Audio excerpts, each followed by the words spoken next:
joined tonight in proposition by Jonathan Ruther, a British philanthropist, who's invested £200 million to revitalise the town of Bishop Auckland, and Sharon Blackwood, Managing Director and General Counsel at Citibank. In opposition, we're lucky to welcome Emma Slade, a former financial analyst who left the city to become the first and only Western woman to be ordained a Buddhist monk, and Dave Erasmus, a social entrepreneur and founder of the online fundraising platform Givey. Before the debate begins, I will look to the librarian, Julia Willemins, to introduce this week's events. We've got various exciting events next week that I'm sure you will all enjoy. In terms of our speaker events, tomorrow we have Chris Christie at 8. We have Derek Johnson on Monday, also at 8. Cecile Richards will come onto Zoom on Tuesday at 5. Alicia Garza will be on Tuesday at 7. Carlo Caltarelli will be on Wednesday at 5. And we also have Rachel Den Hollander and Maggie Nichols Wednesday at 8. Thank you so much. Stay safe and take care. And with that, I remain Julia Levines, Merton College and your librarian. Thank you so much, Julia. I will now look to the Treasurer, Geneva Roy, to introduce next week's debate. Evening all, and welcome to this week's debate. At a time where you're all busy writing internship applications or interviewing for placements, I hope you enjoy to listen, such that if you get disappointment in that path, perhaps this debate will convince you that there are alternative means that you can aspire to. It's my pleasure to explain what next week's debate will be, which is one that, as this House believes, the Master's tools can never dismantle the Master's house. For an equally exciting debate, please tune in next week on Thursday at 8 p.m. to hear our amazing speakers discuss that. Please enjoy this next debate and stay safe as always. With that, I remain Geneva Roy, Brasenose College, and your Treasurer. Thank you very much, Geneva. Finally, I look to the Secretary, Adam Ridley, for an update on the union's reopening. Thank you very much, Bea. Unfortunately, as everyone knows, the buildings are currently closed due to lockdown. We do hope to reopen on December the 2nd. However, all committees are continuing to meet online, and I'd strongly encourage any members who want to get more involved in the committee and generally the workings of the union to contact the relevant chairs of various committees to get involved and spectate, watch, contribute to all of those meetings. Thank you. And with that, I remain Adam Robley, St Edmund Hall, and your Secretary. Thank you so much, Adam. I have no further business, and so I look to the motion before us this evening. This House would sell out. I look first to Jonathan Ruther to open the case for the proposition. In Oscar Wilde's play, The Importance of Being Earnest, there is a scene when Miss Prism hands Cicely an economics book and remarks, you may leave the chapter on the rupee out. It is rather too sensational. Now, that was a remark that guide the coma-inducing boredom of a debate about what currency should be based on. At the time, they thought it should be either based on just gold or gold and silver. And nobody really understood what the debate was about. And if you wanted to know which side was the right one to be on, then the key was to understand what sort of people went for which side of the debate. And the vested interests who were interested in keeping already ridiculously low wages of workers to a barest minimum, they all went for gold and silver. And that's all you really needed to know in that particular debate. And that's where I want to start today, is to see what other people think about working in the city. And in 1950, there was a Roman Catholic Holy Year, and the Pope declared that banking was an honourable profession. And I thought that was a really significant thing, because what it hinted at was that the truth that before 1950, banking in Roman Catholic eyes was a dishonorable thing. Now, the Catholic Church in the first half of the 20th century was a very dark place. It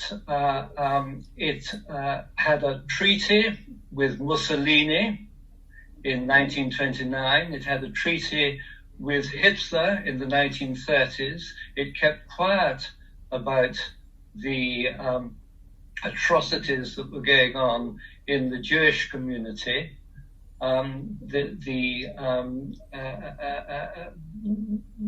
head of the church was not so much pale, male, and stale as pale, male, and moribund. And all services, all communications in the services were in Latin. That's where the phrase hocus pocus comes about, because nobody except the very educated could understand what was going on. And there was a reformation in the Catholic Church which brought about a change of view.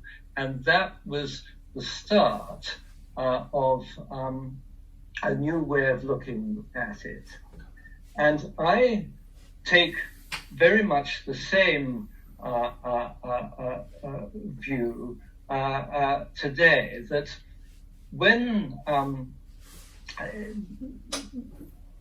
the objective view of the city is a difficult one, because really the battleground on whether you should work in the city or not is a subjective one. You can't sell out unless you first buy in. And buying in is quite a difficult thing to do in a world like today, when there are so many armchair enemies.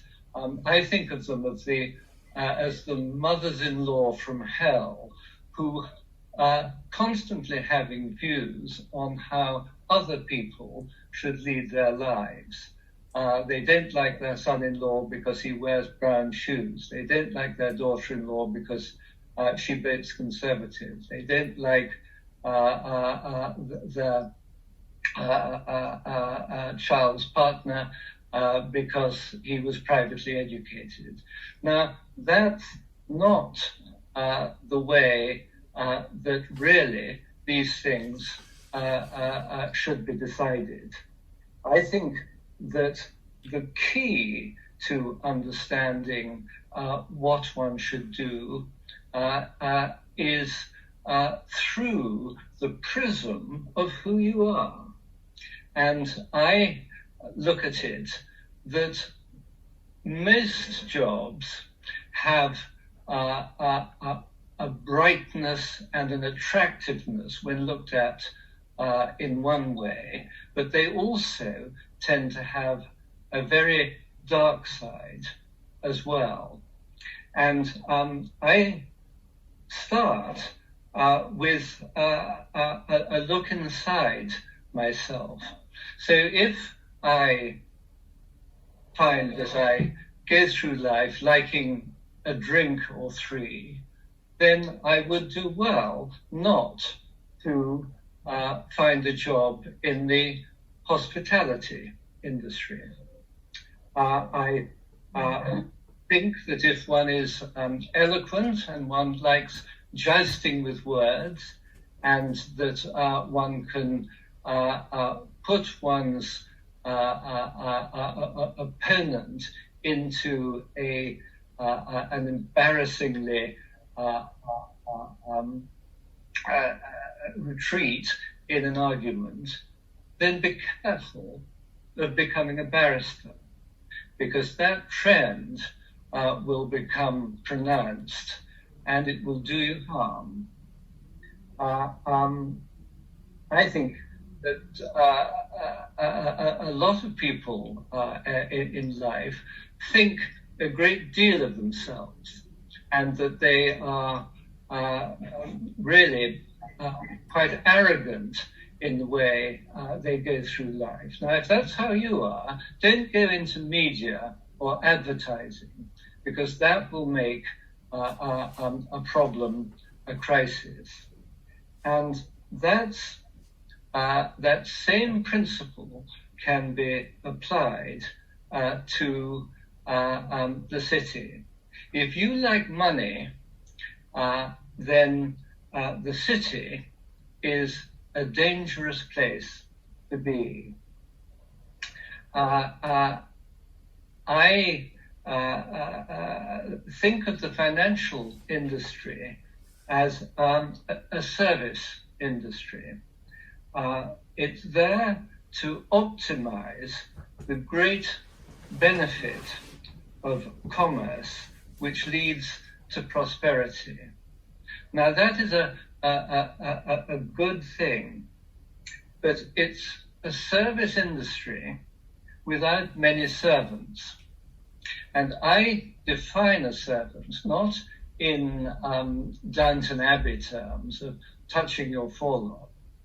To me, being a servant is simply looking at the other person as though they were yourself, seeing it from the other person's point of view. Now, if that is shot through you, then the city can be a wonderfully affirming place. And I think that it's something that one can only know oneself whether or not you're selling out. It certainly isn't something that others can look in at and take a view on. But if that is the case, then you would do well to avoid it. But for those for whom they're made to do it, it is a wonderfully fulfilling thing. And although I started off life as a blondie, I still enjoy it now that I'm a silver fox. Wonderful. Thank you so much, Jonathan, for your speech. I now look to Emma Slade to open the case for the opposition. Thank you. To be defined as a force for good, there must be a wish to benefit many.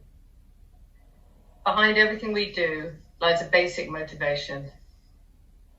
If that basic motivation is polluted by high levels of selfishness and greed, it can never be one which leads to the benefit of many.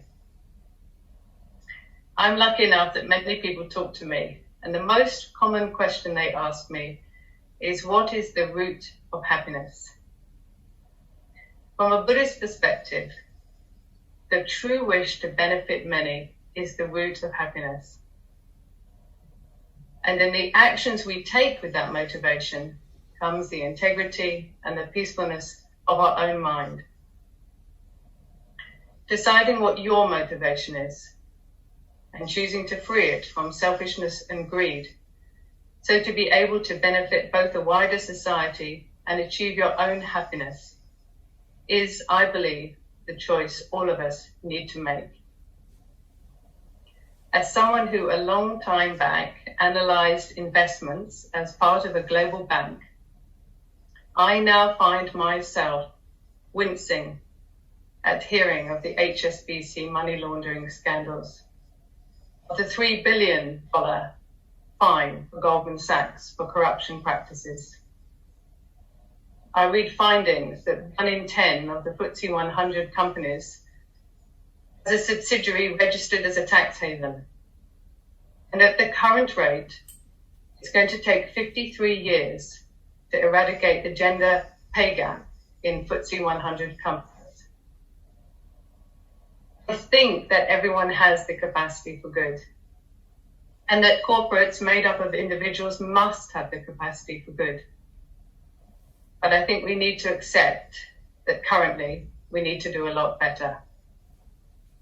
In this, I do see the city playing a crucial role. But how to get them to listen? how to get them to question their motivation. I have to wonder, would the me of yesteryear have listened to me of the today? Within so much of the structure of corporates and cities, greed is made solid. And we need to look at how this happens. I want to identify 3 key problems. Firstly, corporates are primarily set up to make profit for a few people, the shareholders. Around that key agenda, you may get some greenwashing. Secondly, the short-termism of both shareholders and city professionals sabotages any chance of a visionary long-term investment strategy for greater good. Instead, the city is full of some of the brightest people, turning their brains on how to make different forms of money again and again, like a fashion designer, inventing new designs each spring once the old ones look dated. If you haven't seen the film The Big Short on the CMO scandal, I highly recommend it. Finally, the third factor is the nature of investing today, which has fundamentally changed due to the power of index funds and exchange-traded funds. So just to add a few more points to those basic 3 issues. Corporates certainly do contribute to societal goals. They create taxes and employment, but ultimately they are made, they come into existence to make profit for a few shareholders. And this constraint, or redefinition, can only be achieved with the will of those shareholders. But is this really even what shareholders want? If it is not, then it's hard to see how those changes could happen. Secondly, short-termism. It's the Achilles heel of the human being, and in so many areas we see it within the city. Firstly, the motivation of many of those who work there.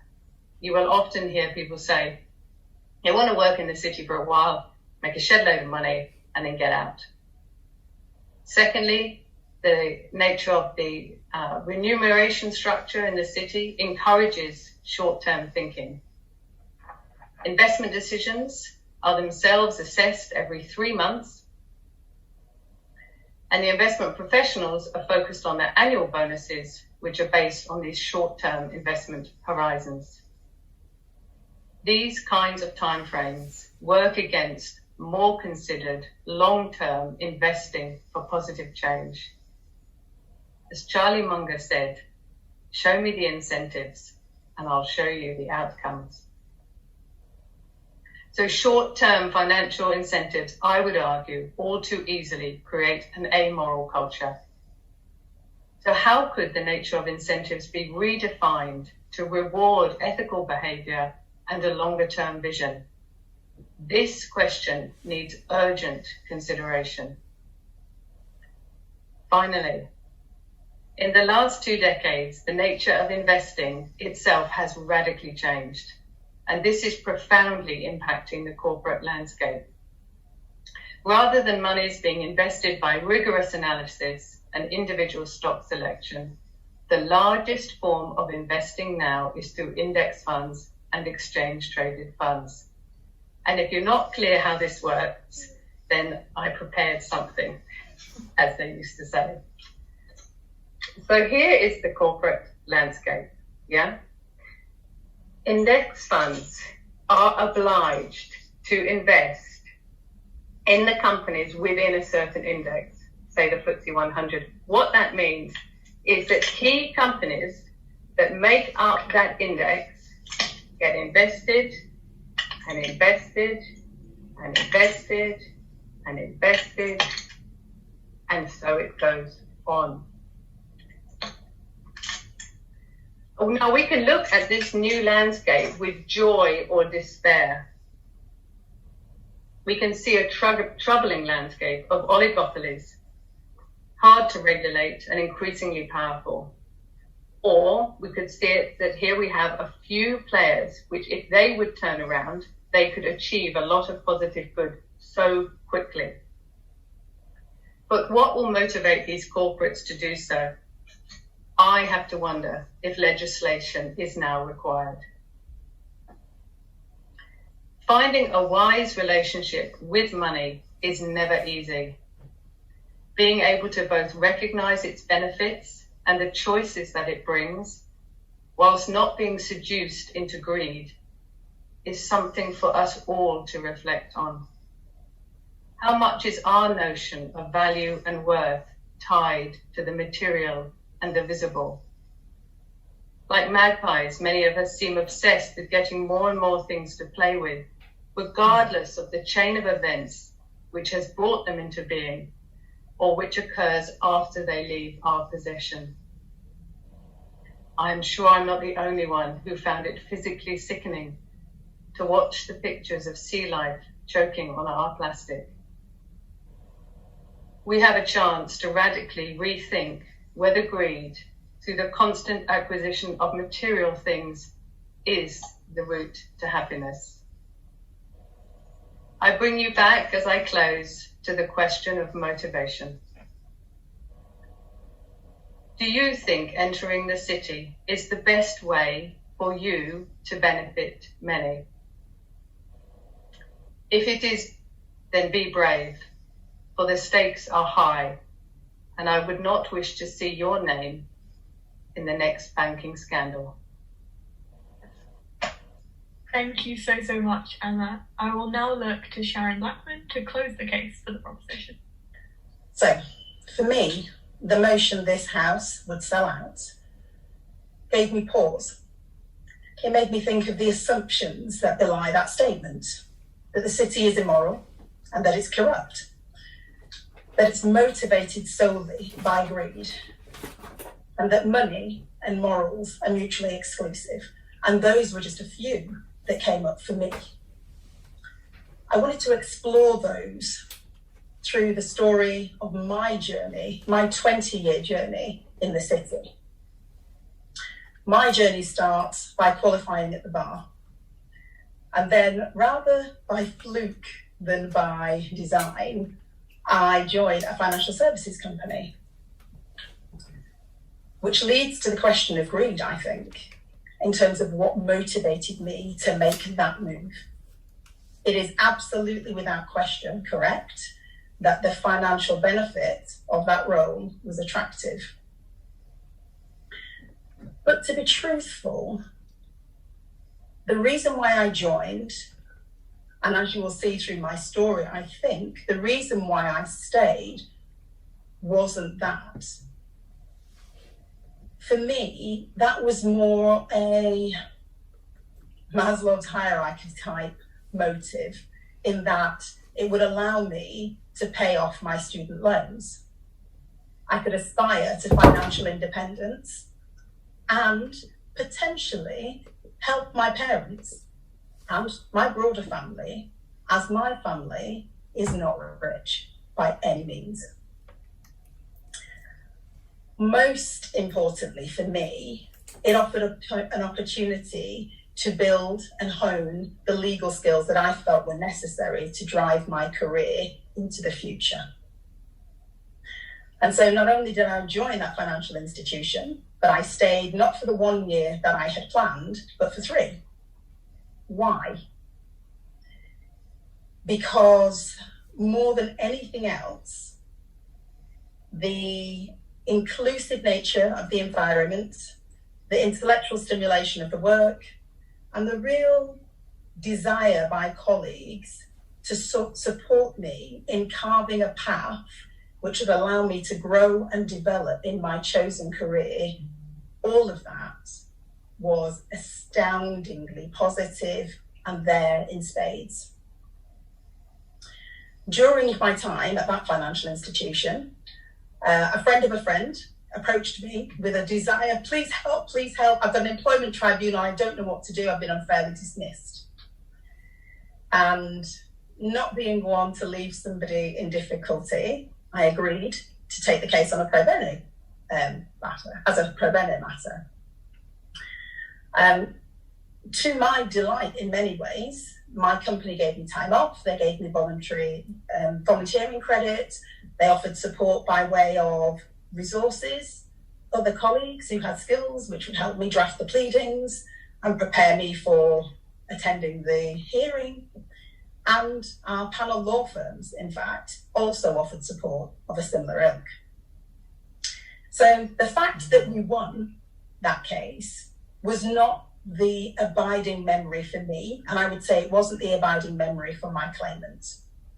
In truth, for both of us, what was really pertinent about that moment was the impact that my involvement had, the way that I could use the skills that I had begun to grasp and develop during my career at the city to support somebody in need who could not afford to buy legal resources in support of their claim. Roll on 15 years, and it is absolutely true, and it would be ridiculous to deny that there has been corruption. You have the financial crisis of 2008, you have the manipulation scandals of LIBOR and foreign exchange, and a multitude of other fraud cases and mis-selling.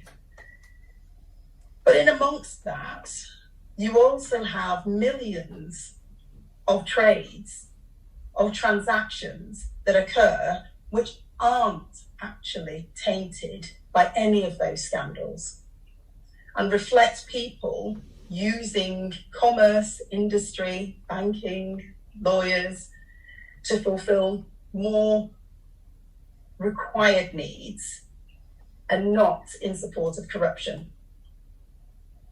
During those 15 years, I moved to City, and there is a fledgling pro bono committee which I join.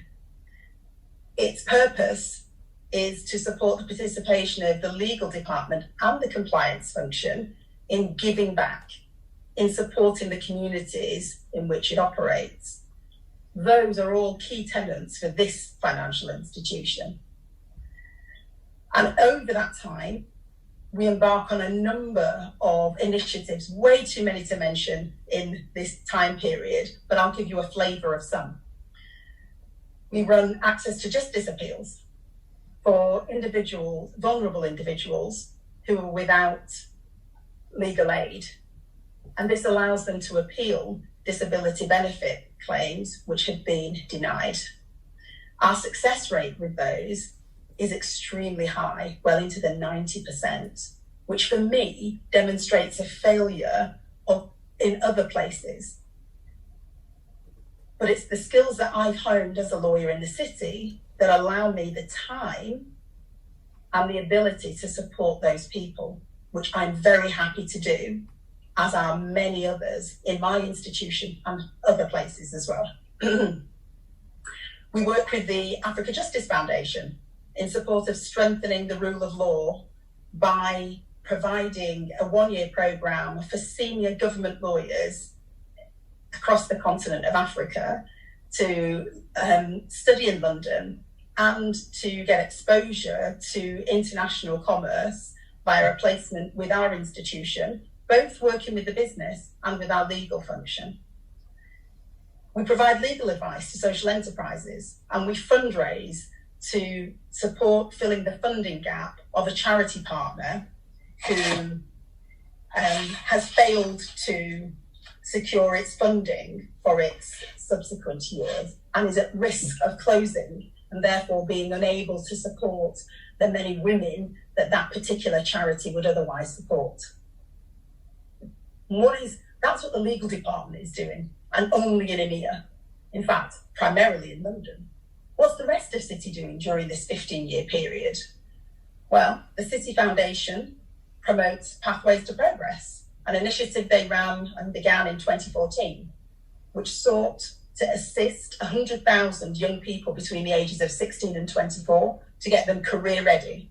And such is the success of that particular project that it's been reoffered in 2020 as a result of COVID, acknowledging the impact of COVID on that section of society. City has chosen, the foundation has chosen, to allocate 100 million of funds in support of 10,000 opportunities for young people within City, which they hope will be supported by the work and assistance of 10,000 employees. I would point to E for Education, a project which began in 2013 by the business that I lawyer, and since 2013 has amassed $37 million, which it has given to charities. The purpose? To increase childhood literacy and to promote better education for children. What did the charities say about this initiative? They said it was valuable and that it was vital, and they were delighted to be involved. What I've tried to show from those examples is the nature of the people who are involved in the City. I think that to try and say that any one thing is corrupt and wholly evil is a difficult argument to maintain. I agree that everybody has the capacity for both good and evil. And I also agree and hope that people choose to use their powers for good. City has done many, many more things of this nature and of this ilk. In the light of the Black Lives Matter movement this year, this prompted a top-of-house communication from our CEO, flagging a blog written by our Black CFO, Mark Mason, entitled I Can't Breathe, where he reflects on his experience of being a Black man in corporate America, but living in America, and his disappointment with everything that occurred as a result of that. I took the prompt action to circulate that blog to the entire City community as a sign, as a call for action. It was very clear that it was a call for action in what it asked people to do next. It asked people to reflect, to reconsider what we do both internally and externally on that matter, to recognise the power that we have, given our size and position, the people that we can influence through the culture that we propose within City, and the other things, the actions that we can take, given our size, given our human capital, given the financial capital that we have at our disposal, to attempt to make the world a better place, a fairer place, and a more equal place. So, what does that mean? How have I fared on my assessment of the assumptions? I don't think I've said in any way that the City is wholly positive. I've acknowledged serious failings that we've seen, but I've also demonstrated a desire and a willingness to reflect and to try to change for the better, alongside cultures which demand of their employees that they do better for the future, not just for themselves, but for the communities that they surround. I think if you're asked to simply abandon the City, if you think that that is the answer, I think that's overly simplistic. I think it would be wrong, in fact, to say that immorality and corruption only exist within the City, because it's clear from scandals, the sex scandals that plague some charities, that actually those facets are human and exist wherever humans exist. So whether you choose a for-profit or a not-for-profit, the risk of those remain.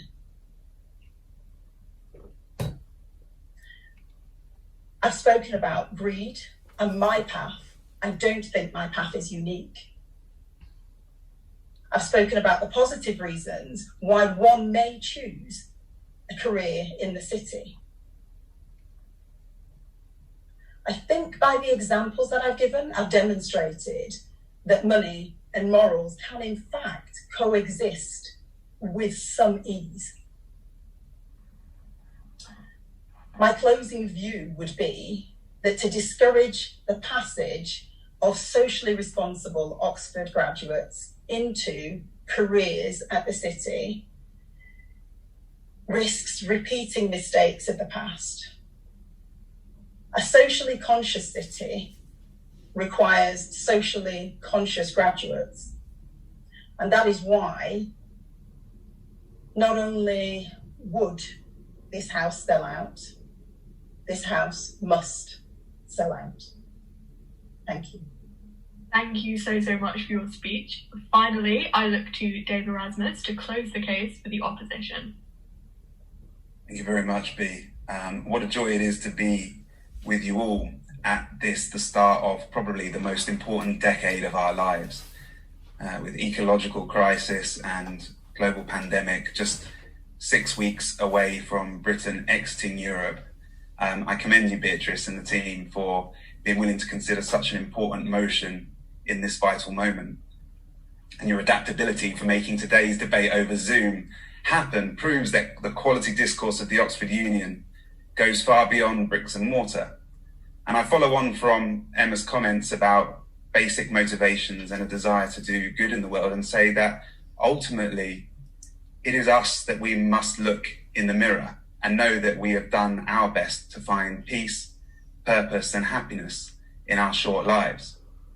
But if this house does indeed go to the city, what is it that we might be selling? Is it our minds, our bodies, our time? Ultimately, I think it is our presence that is our most valuable asset that incorporates all of those constituent parts. But why might we sell ourselves to the city in the first place? It's not exactly the lifestyle choice of a beach in Bali, is it? It's the money. But is money really the means to the end of happiness that we seek? Well, as we've heard about, at certain places on the hierarchy of needs, there is actually a correlation between money and well-being. But that ends at about £60,000 per year. Are we willing then to accept the diminishing returns for our efforts if we accept the invitation to try and earn above that level? If we can't face up to the idea that enough really can be enough in our own lives, then we can't expect to see any restraint in the systems in which we create and operate in. We've all got to find a way to make a living, but what is the difference between selling and selling out? With all the noise of the Twitter storm we're in, it can be hard to know which of the stories is most important to focus on for our survival and thriving, and thus consider most highly in our moral framework. I'd argue, though, that without a stable environment and natural world, we will not have the privilege of debating about the best way to organize ourselves within it. And so I suggest that Miles Allen's work from this very university makes it clear and calculable to quantify what can otherwise feel like an utterly intractable problem of managing our environmental crisis as our primary concern. Allen's work on the cumulative carbon budget is the best framework we have to guide us through this decade's moral quandaries. Our carbon budget is like a global bank account. Roughly speaking, the game is very simple. We actually have about 400 tons of carbon that we have left to emit in this planet, and we're currently emitting it at a rate of about 40 billion tons per year. If we carry on this pattern, we will have spent our whole budget in 10 years and we will lose. It really is as simple as that. And as we go on to investigate the arguments for selling out, we can use Allen's ingeniously simple device as a North Star to evaluate the systems in our society and indeed in this debate. And although Corona and Brexit and even AI and immigration are all unique problems for this generation to grow solutions for, they must all find their footing inside the most vital story of our carbon bank account. Although I can't deny the good work that's evidently being done by the city, supporting great projects through philanthropy and pro bono work, we must see the whole board and look at the full picture. With 120,000 lawyers, Law Society says that there's only 1.3 million hours of pro bono work going in each year. That's less than 1 day of work per lawyer per year. And the scene in philanthropy is similar as well, with amongst the highest earners, only 1% of income being given to causes that they care about. So if we're only talking about 1% in pro bono philanthropy, we must ask what is happening, what is being made in the other 99% of this machine, to be able to get to the root of whether the city is indeed a moral system worth spending ourselves in. So what do the companies in the city actually do? The jewel in its crown is Shell, a company based on extraction, with just $1 billion, that's 1% of its expenditure, currently going into our renewable future, but with over $100 billion every year continuing to go into its extractive carbon-intensive processes, with only vague claims of carbon neutrality by 2050, which is far too late. This is because directors are bound by legal responsibility to, above all, provide a maximal financial return to its shareholders with no fair regard for the environment that they operate in. The FTSE is full of similar stories, but this singular and central example of Shell alone is enough to show us that the culture of this city organism is not currently fit for purpose. And no matter how much pro bono or philanthropy we do, it will not cover for the 99% of this system which is not currently aligned with our vitality. If we sell ourselves to the city system as it is, knowing what we now know, over the next decade, we will be committing crimes against humanity and selling out against our home. Our oikos nemon, our economy, and our oikos logos, our ecology, have become completely decoupled. And we know on an individual level that our mental health suffers when our mind and our bodies are not connected. We must find a way to reroute our economy in our ecology, to find vitality in our home through how we manage it. So with that said, could the city reroute our economy if it wanted to? Yes, absolutely. We could get the London Stock Exchange to follow the same path as the B Corp movement, with equal responsibility to stakeholders and environment as well as shareholders, written in the memorandum of the exchange and of its corporations. We could align the bankers' incentives to work in congruence with Miles Allen's carbon budgets and with the Paris Agreement. We could even get the government to agree on a fully specified and annually accountable system of ecological justice. But our government won't, because it's been in bed with the city since its inception. The city of Londinium's democracy is over 800 years old, a square mile of the longest standing, most successful democratic state in history, whilst the idea of nation states only goes back half that time. So the UK has grown up at the feet of the city. It is not in its nature of the current political system to render a serious critique to the hand that feeds it. When I sit with MPs in the city called aldermen, above their courts and next to their Bank of England, it is clear that they are sitting looking at us from a separate state. They see the Queen as the first of the commoners, part of a busy populace full of diversion from their core business. Their business doesn't include our problems and the poor of our communities. And that means that we need to acknowledge our opaque and codependent relationship with a system that is not aligned for our survival and does not cultivate the higher parts of what it means to be human. Our economic system does not understand mortality, and without mortality, it cannot comprehend morality. The true opportunity cost must appreciate the value of the incalculable parts of life that the Homo economicus model simply doesn't have the requisite variety for. Therefore, the city is not moral or immoral. It is simply amoral. So this means that the morality lies with us. It's not easy to wrestle with these conundrums. It's a daily challenge, and I have paradoxes that run right through the middle of me and my addictions, my thumb and my phone, my craving for calculation, and my deep and often unhealthy need for connection.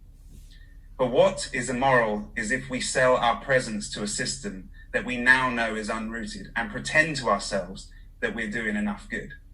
Or if you vote with us in opposition tonight, yet carry on tomorrow unthinkingly building a system that takes us further away from a healthy future. Malcolm X said when he spoke in this very spot that he had less respect for America than South Africa, as America didn't practice what it preached when it came to racism. I put it to you today that when we preach concern for the planet, but don't practice it, then we are more morally bankrupt than the systems that are overtly destroying it.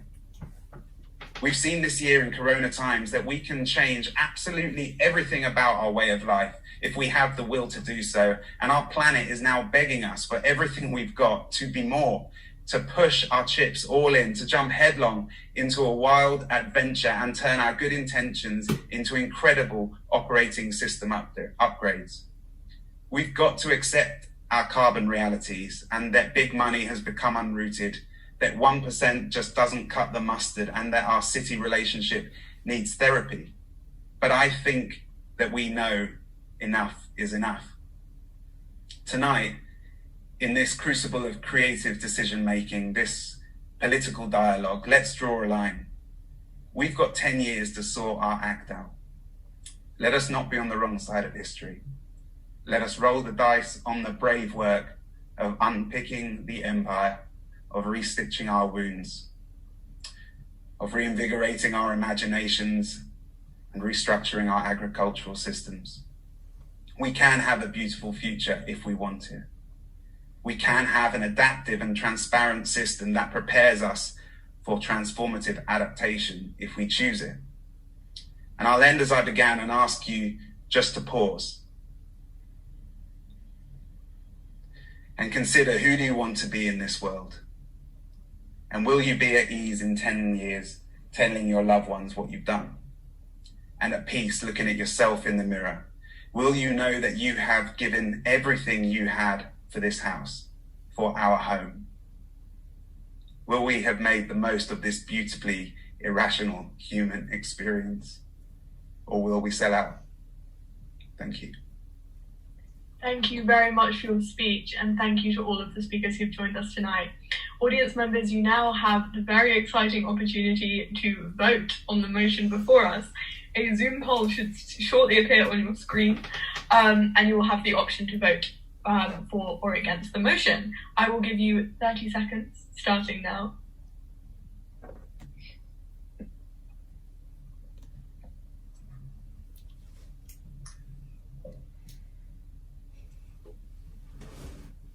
I was expecting the countdown music. Maybe an innovation we can That would be great. We'll introduce the countdown music to the chamber when we reopen.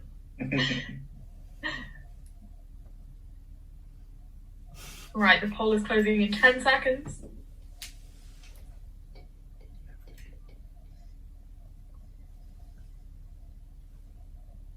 We will just wait for the results.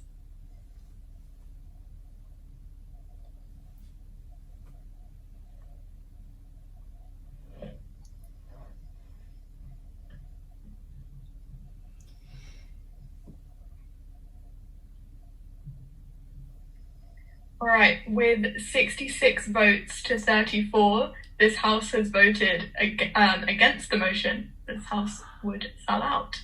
Thank you very much, everybody who has joined us this evening, and thank you so much to the speakers who have joined us. I hope you have all enjoyed tonight and that you will continue to join us for debates both online and in person once we're able in the future. Thank you so much, everybody, for tonight. Thank you. Thank you.